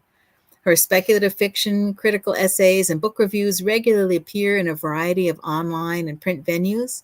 Her latest book, White Trash and Recycled Nightmares, released from Dead Sky Press in October. In her spare time, she pets her cats, eats cheese, and drinks vodka, sometimes all at once. You can find her at rowlandbooks.com or on Instagram at Rebecca Rowland Books with underscores in between. And we'll put that in the chat as well. So thank you. We're going to have Rebecca come on and Megan, and we're going to chat a little bit about all these cool anthologies. Here's a new...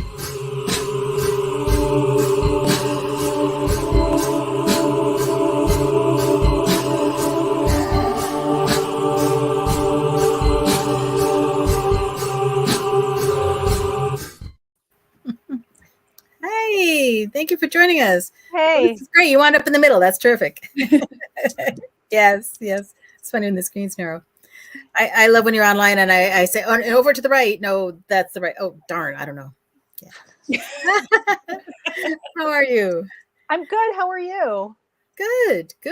What a fun group of folks we've had on tonight, right? Yeah, some Amazing. fantastic readings. Yeah, Yeah. So good. it's terrific. Yeah. Well, I've edited some anthologies, and I think anthologies are cool. I was saying that at the beginning. So, and you've edited 7. That's awesome. Yes. So Yeah. I mean, I love to read them. Yeah. I'm a short fiction writer, and so Mhm. I'm also a short fiction reader. And so I love single author collections. I love anthologies.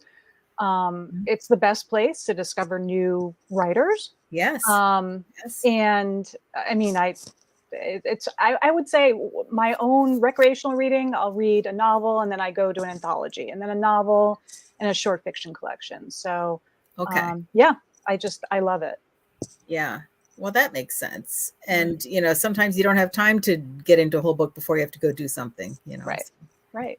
Yeah. So, and Megan, I know you do a lot of short stories as well. Yes. I do. That's actually pretty much all I've done in terms of horror anyway. That's where most of my work has been. And I can't imagine, editing is it seems to be such a different use of your brain. And I wonder, when you come up with a theme, right, and you put a call out and then you get all these stories, does it somehow morph because the stories maybe aren't quite what you thought, but you're like, well, that's good anyway? And does it sort of, do you sort of change the feel and vibe depending on what stories you get?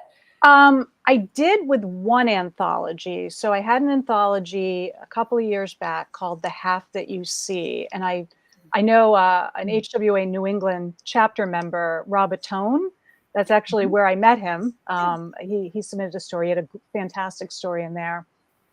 And originally it was supposed to be thematically sort of nightmares, dreamscapes, that sort of theme. But I found that I just had so many stories that were about how things appear one way but are really the other. And so I had to sort of shift the theme a little bit, which I think is also unfair to the people that submitted, I think, more dream themed stories. But I just found that so many people had sort of taken that theme and gone in a different direction, and a really interesting, direction that it sort of morphed and changed a little bit. Yeah.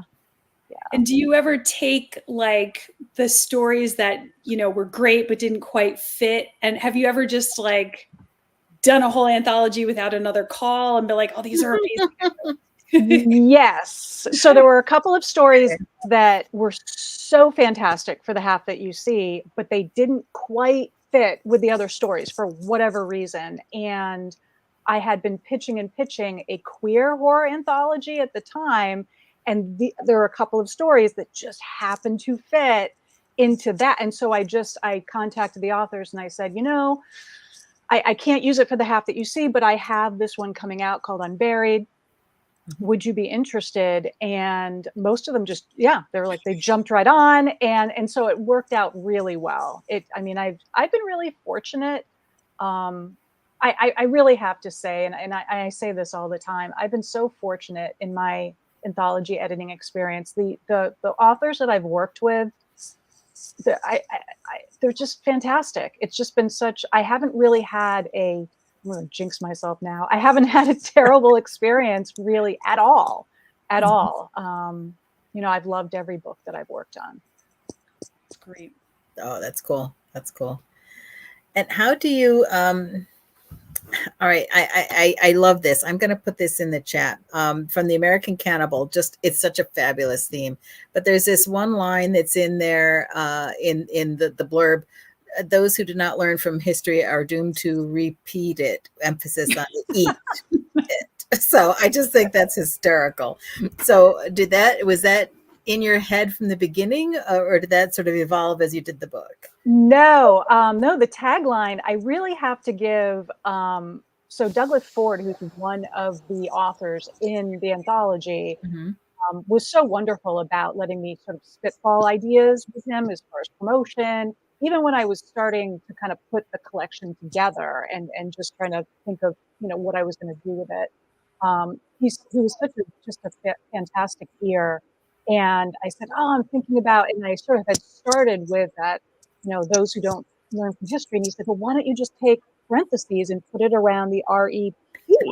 Yeah. And I said, oh my God, that's genius. It was right there in front of me. And so I have to give him credit for that.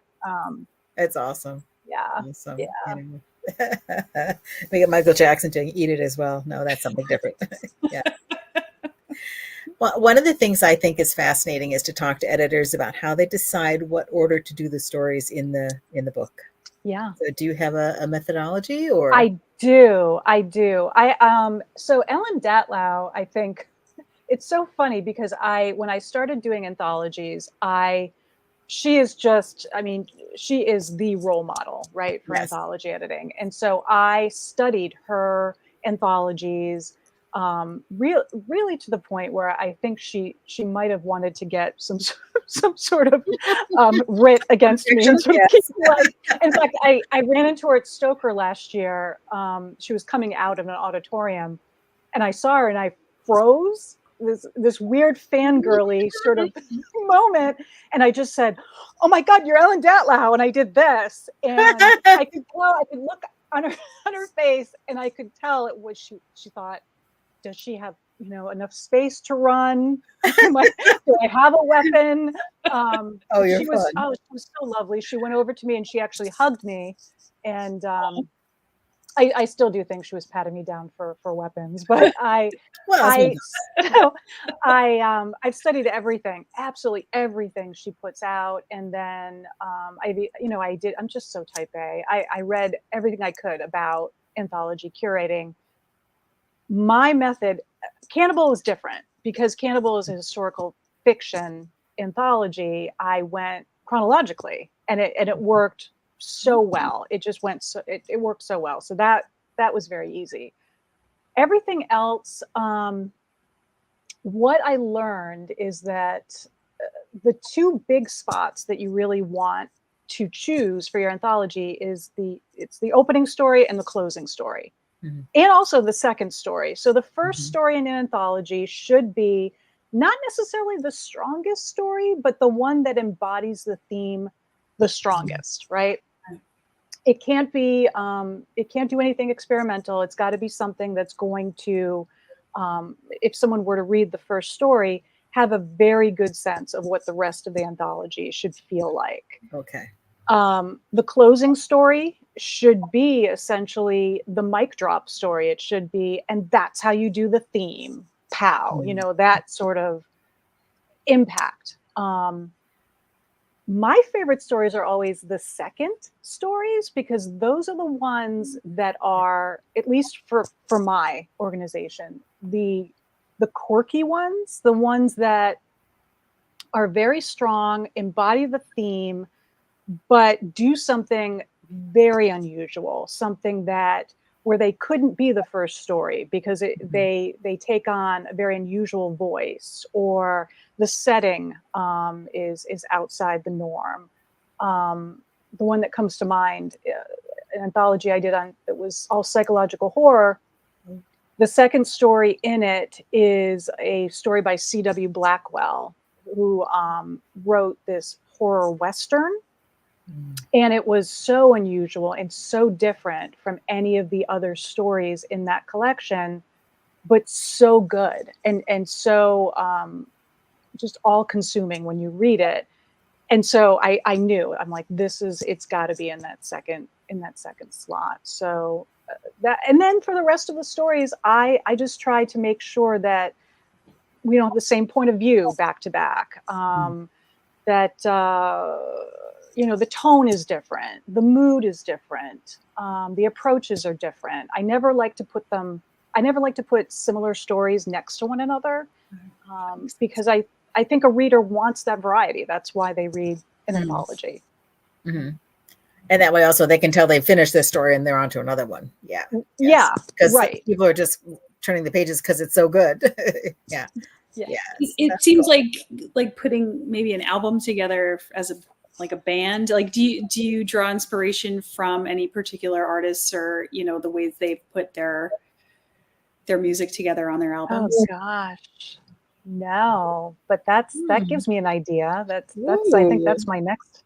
Well, I That's can't my wait to next see the next approach. one. Yeah. Yeah. Well, we have a question from Donna who says, "Do you think all anthologies should have a theme?" Oh, I mean, it's nice. It's nice. I mean, you look at things like the best of horror anthologies that Right. come out every year, from Paula Guerin and Alan and so forth. And those are nice because they're all kind of they're kind of a smorgasbord of all different types of horror, which I appreciate. I love reading those every year because you really do get a variety. Yeah. But otherwise, I mean, I think I would prefer, because I know that there's certain horror that I'm drawn to and certain horror that I might eschew, and because I'm not, that's just not my thing. It's not my cup of tea. And so yes, I think I would like, as a reader, I would like a theme, but who am I to say? Mhm. Yeah. Yeah. Well, and here's another interesting question from Jason. Since you enjoy anthologies and short story collections, what are some personal favorites you've read over the years? Does anything come to your mind, or did you go blank as soon as we asked that? No, because there are a few that I will actually reread.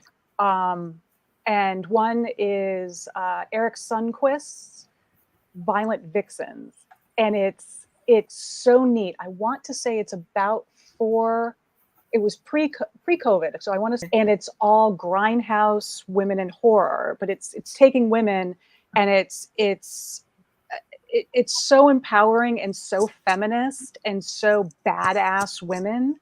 Cool. I think, am I losing my Wi-Fi?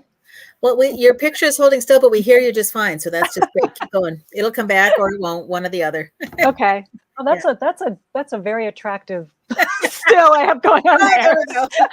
You've moved. Now. Yeah. So, Violent Vixens, I would definitely recommend. I know he's doing another one. He's doing another one, and I also like When Things Get Dark by Ellen Datlow, which is the Shirley Jackson themed anthology. Those off the top of my head. Oh gosh, I'm trying to think. Chromophobia, Sarah Tentlinger's Women in Horror, that was color themed, was fantastic as well. Yeah, I mean, it's my whole shelf. I'm just sort of like thinking about what's on my shelf that I've absolutely loved. Cool. That's awesome. And I wanted to pull up another question before I forget to do this, because this was another good question from Ronald Malfi, who was just on with us last week. Hey. He says, "Congrats on the Stoker nomination for Cannibal, Rebecca. How does your own experience as a writer, especially a short form fiction writer, inform your decisions as an anthology curator?" That's fascinating. Yeah. Okay. And I'm sorry, I'm working on my Wi-Fi. Hopefully it comes back. Yeah. Maybe we can it's hear you. not We can hear you. going to. Wait, am I back? Yeah, we hear you. We hear you. Yeah. We hear you. Sorry about this. I don't know what goes on with my Wi-Fi.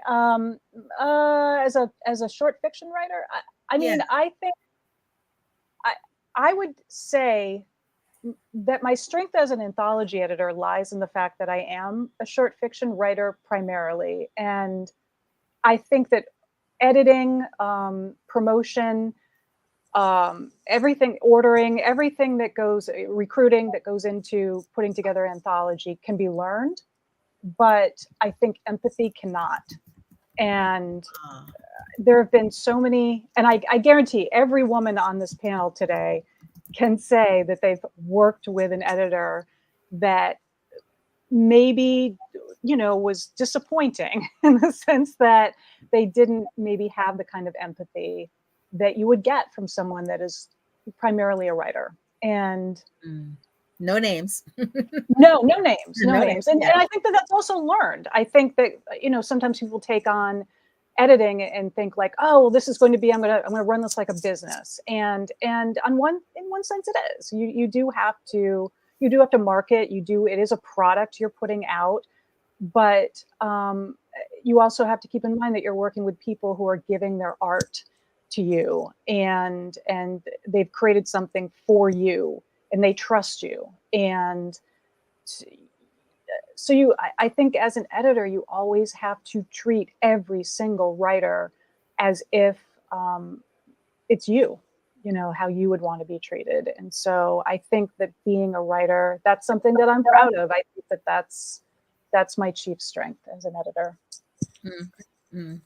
Yeah. And when I first started out, I was working with a charity press. We put a little a cooperative press together, and I had a lot of volunteer editors, and I would actually handle the editorial comments between the editor and the reader, because sometimes people didn't know how to phrase things so well. They were rather new at it. So I learned a lot that way. And I think I agree with you. I think that's really important. And Megan, as somebody in a bunch of anthologies, I'm sure you see a lot of things too. Yeah. I mean, I wonder about like, do you have the time? I don't know, how many people submit to your stories, but do you have the time to write like like personalized rejections, or do you have a form? Or, I mean, because as the writer, I'm like, oh, was it close? Is it terrible? Is it what, I want to know when it's rejected, I want to know why, but I know that, volume and time are precious. So, so I don't know how you handle that sort of thing. Yes and no. So I do remember the hat that you see, we received over 500 submissions for some unknown reason. Yeah. It's by far the most amount of submissions we'd ever received. And I do remember feeling like, oh my God, like, what have I done? What have I gotten myself into? But be careful what you ask for. Yes. Right. Yeah. Right. But and so what I did, my method is I would go through and I would put, definitely yes, maybe pile, definite no. And when I did send out the rejections, I did, I would sit down and I would say, I'm going to do 20 today. And I did sit down. I did make sure it was personalized. Wow. I didn't often write why, because to be perfectly honest, a lot of times it's really has nothing to do with the story not being any good or the writing not being any good. Sometimes it just doesn't play well with the other stories that are already chosen. Yeah. Or there's another story that's too similar.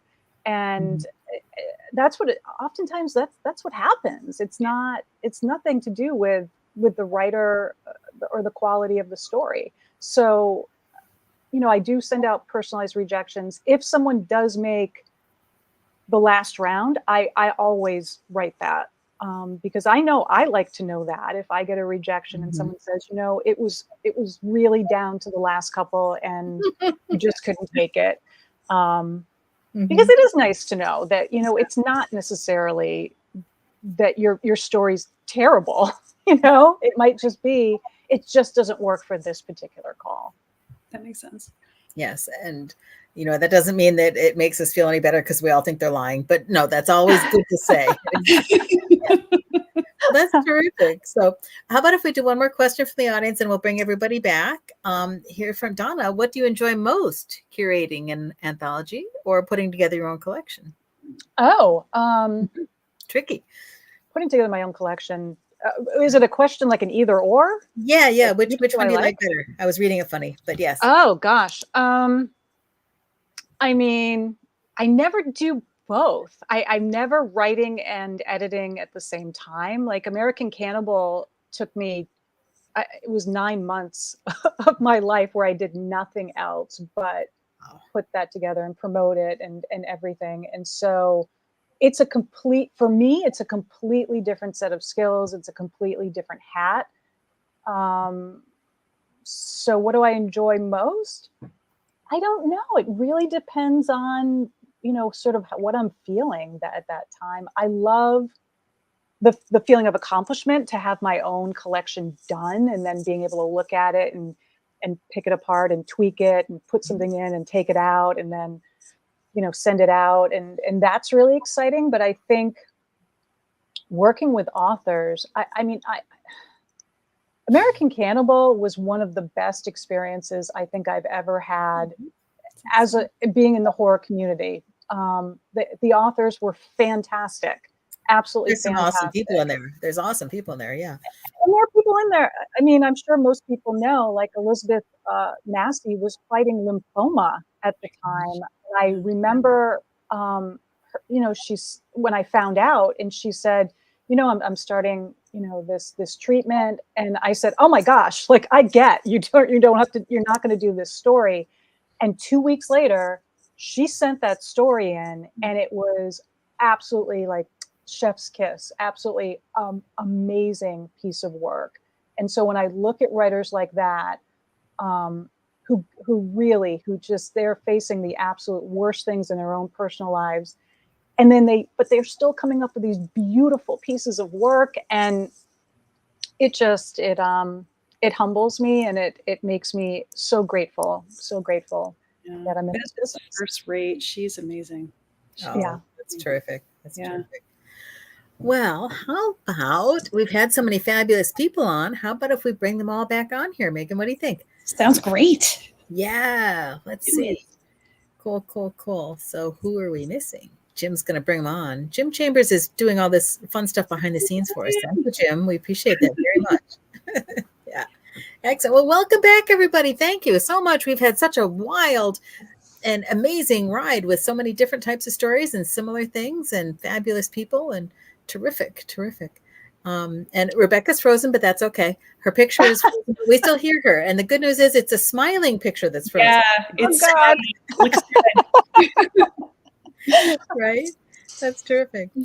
Well, how about if we ask all of you folks, well, I just wanted to ask, what do you, just a general question, what do you think is the benefit of doing something on Women in Horror Month? What does this do for us to get us all together like this? Any thoughts? Anybody want to share anything? Yeah, Christy. I think that what Carina was saying during her reading about the idea, I also hate that narrative of women fighting amongst each other and all that crap. I think it really shows how much it's not true and how much we're here to support each other and cheer each other on. So yeah, I love it. Yeah, great point. Mo, you looked like you had something to add. Yeah. Oh, now Mo, you're muted for some point, and I'm not sure how. Are you still? Oh no, we've lost your voice. No, is that me? Yeah, no, I got you. Yay, okay. Yeah. Okay. It was like, what's going on? No, I agree, and I share the same irritations with, there can only be one seat at the table, and it's kind of, it's hard that it's month because we're always here and we're not unicorns. And I feel the same way about it that Christy and Carina do, is just like, if we can have more, I think exposure and accessibility are really difficult for women in any industry, especially in the horror industry, whether it's literary or it's cinematic or producing or directing.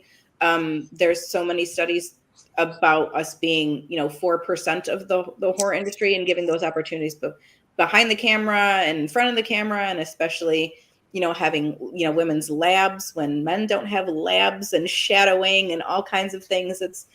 It's a little bit irritating.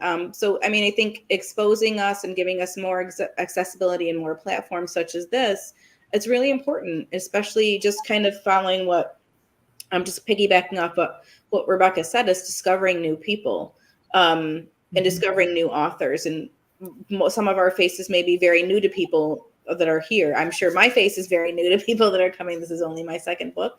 So, it's that exposure that really will kind of help us in the long run, just giving us more of a platform and more of a place to showcase our work. Yeah. I have something to add. Yeah, please. When I did my research for Words Wielded by Women, the thing I found that was really interesting is that many of the women who were writing back in like the 1930s for the pulps were popular in their day. They were making a living, right? Mm-hmm. And then they disappeared because of the nature of the pulps. And then now they're being rediscovered. And Gwendolyn Kais was talking about this too. It's like, how do we preserve the voices so that they don't fade into the shadows again? And when the grassroots organization that created Women in Horror Month, when they shut it all down in 2021 was the last one. Mm-hmm. In 2022, people jumped up and said, let's move it from Black History Month. Let's move it to Women's History Month. And so I've been doing some of that. And I think it's good, but I don't think it's enough. They said that there were enough women that we shouldn't have to be confined to a month. And I believe that. I think we should blow it up I think it would be great to see a different woman every single day of every single year.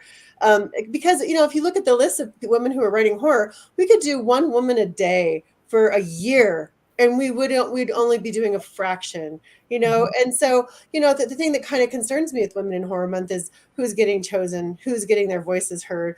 I mean, because we're trying to shove everybody into this 30, 31 days, it's problematic in itself. And when I was doing some of these interviews, women are mad. Like, oh, we have a month. It's like, and so for me personally, I think it's keeping everybody in the spotlight. I think it's more of these all women in anthologies. I think it's more about women mentoring each other and lifting each other up. I think it's more about getting exposure for women and women's voices. I think it's breaking down those boundaries, breaking down those borders even harder, but that's just my opinion. It's a lot of work, but that's what I would love to see happen. So you're saying we should do this again in 6 months? Okay. I think we should keep going. Do it every month. Yeah. Cool. Just to touch on a quick point and piggyback off on what Carina was saying, I'm actually part of, which was set up through Sumiko Salson, who is part of the HWA, is 160 Black women in horror. So I'm part of that. Yes. But so, I mean, just even that, there's 160 of us that we've curated there. That can't be shoved into just 28 or 29 days this year, and expansive throughout the year. So coming from both sides, I come from a screenwriting background, coming into the literary space, so it's always like, where are the women writers? I don't know any. I haven't seen any.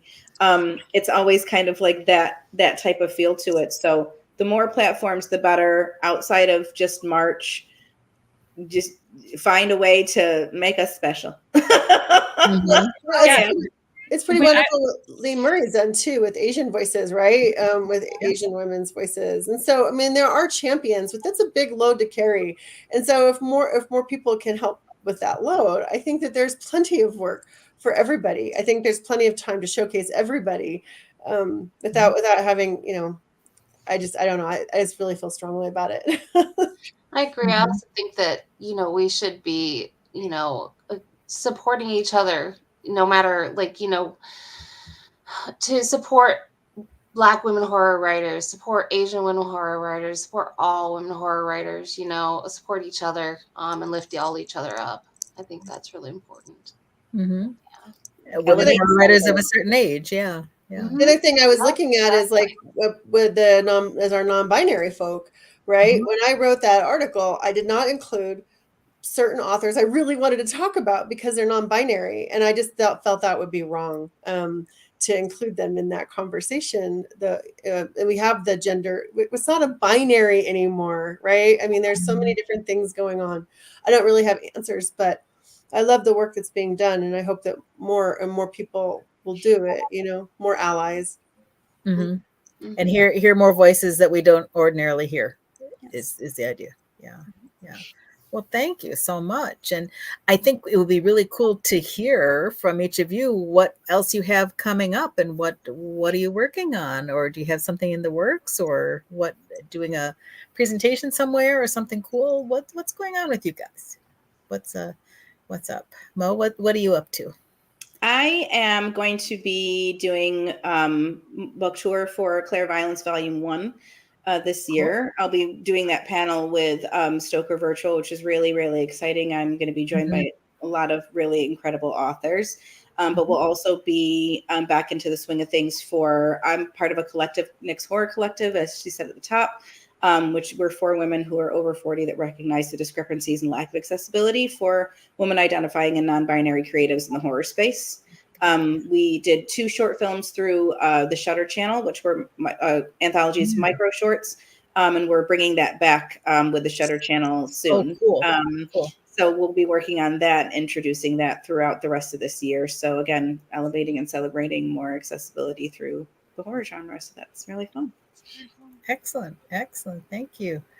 And Christy, how about you? What's coming up? I'm just randomly picking here. That's probably a good idea. Well, let's see. I've got a short story coming out next month in the Haunted Zone with Tundra Swan Press. It's all women veterans, speaking of Another. Yes. Yeah. Yeah. So that's pretty exciting.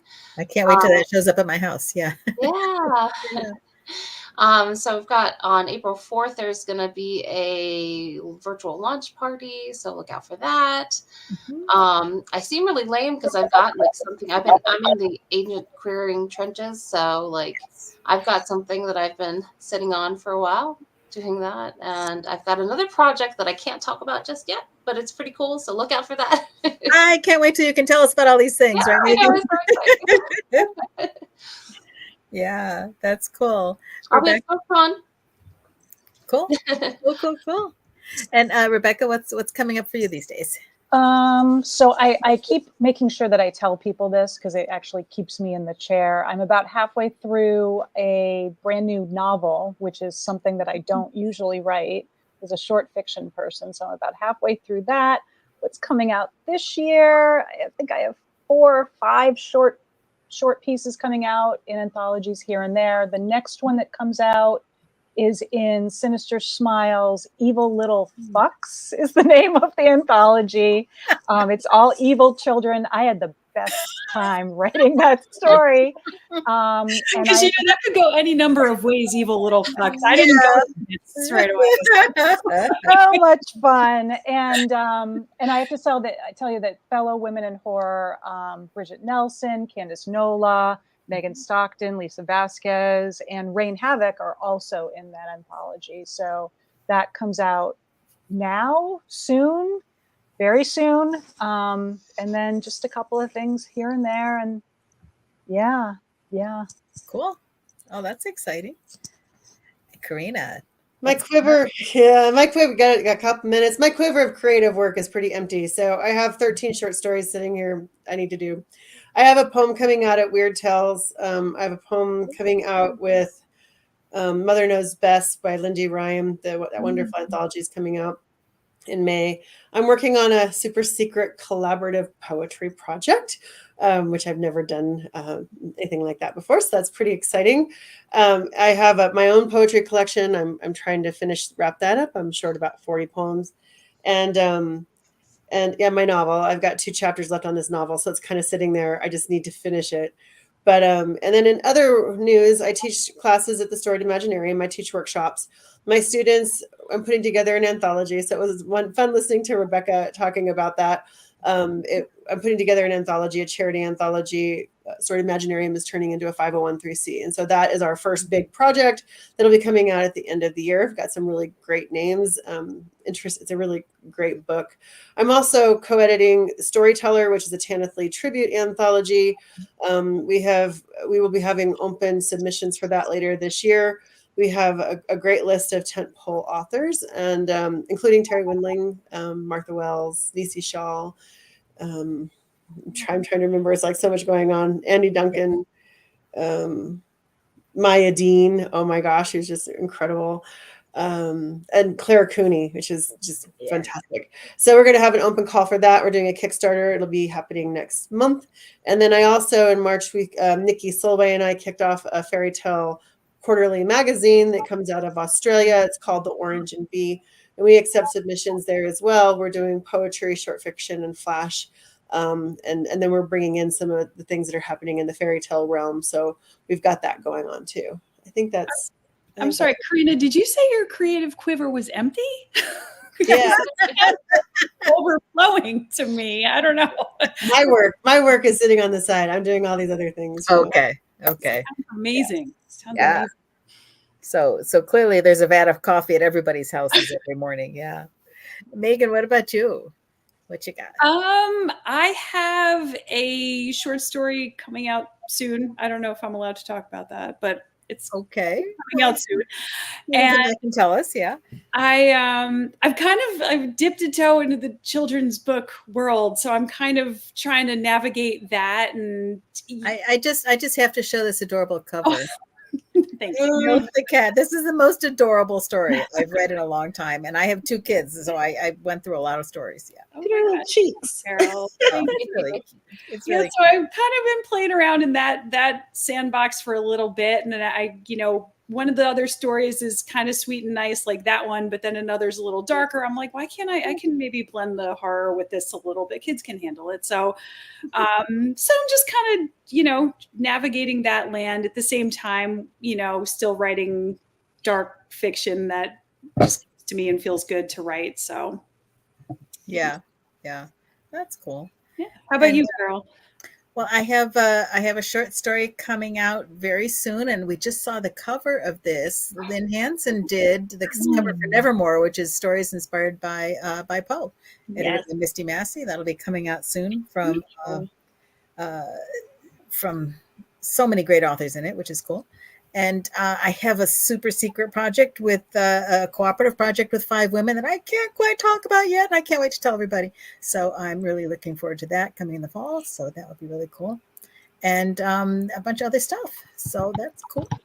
How many times have I said cool in this entire show? Wow. I just realized that. I'm sorry. I apologize. There's some things coming up. Usually we do our shows on the second Thursday of each month. Well, next month, there's going to be a number of our HWA New York members will be at the Scares That Care AuthorCon in Williamsburg, which the travel day will be that second Thursday. So we're going to do our next show. I believe that the following week will be the third Thursday. We'll have more information about that coming up soon. So if you have not already, please sign up for our mailing list, and that will get you more information about them and what's coming up. And also a number of our HWA New York members will be at the Heliosphere Convention in Piscataway, New Jersey.